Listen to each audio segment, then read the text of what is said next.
Barack Obama is our 44th president. This is a landmark in American history because he is our first African American president. In the 19th century, this event would have been unheard of, ridiculous, to some, an abomination. The Antebellum period is the time before the Civil War. Antebellum is Latin for pre-war. This impactful time sparked the Civil War. At this time, the second party system was crumbling. The parties and their numbers were equal in differing regions, so they were vulnerable to region-specific issues, causing close results and much anger. Then, the third party system comes in and changes things. It focused more on nationalism, modernization, and race. Despite the elections being very close, the Republican Party dominated the system and took to reforming by industrialism. The Democrats took control of what is referred to as the Solid South. In this copy of Harper's Weekly, a popular political magazine printed in New York that tried to stay unbiased, it is shown how, in this system, the two parties were close, as well as how the Republicans embraced the educated North and the Democrats embodied the hick-like South. During the Antebellum period, the Second Great Awakening occurred. People believed this time was the second coming of Christ. In this chart, it is shown that around 1820, the Antebellum period, religion skyrockets. The people wanted to be viewed as worthy should Christ befall them. This is true also for African Americans. Many participated in a religion called Evangelical Protestantism. This religion combined slaves' African roots with the influence of their masters' beliefs. They had many unique customs and rituals, such as dancing and a ring shout.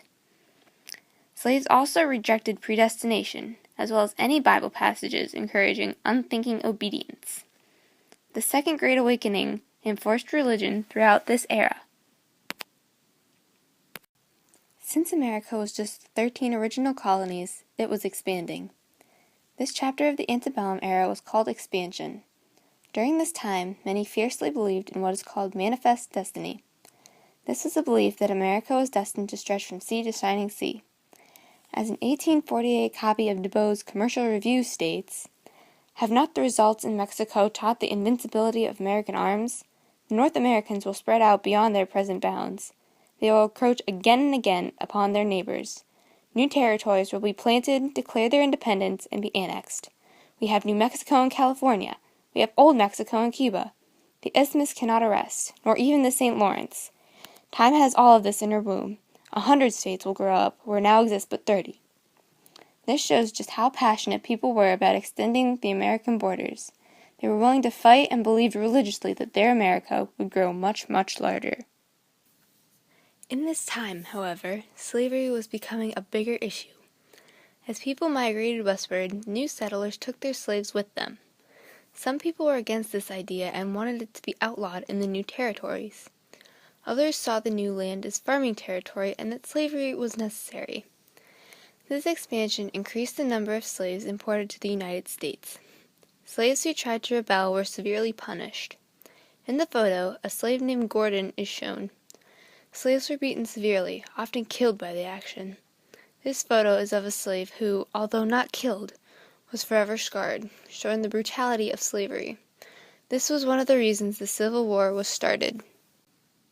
The Antebellum era was an incredibly impactful one. Politics, religion, expansion, and slavery all linked together to commence the Civil War. This period in time was critical to America's history.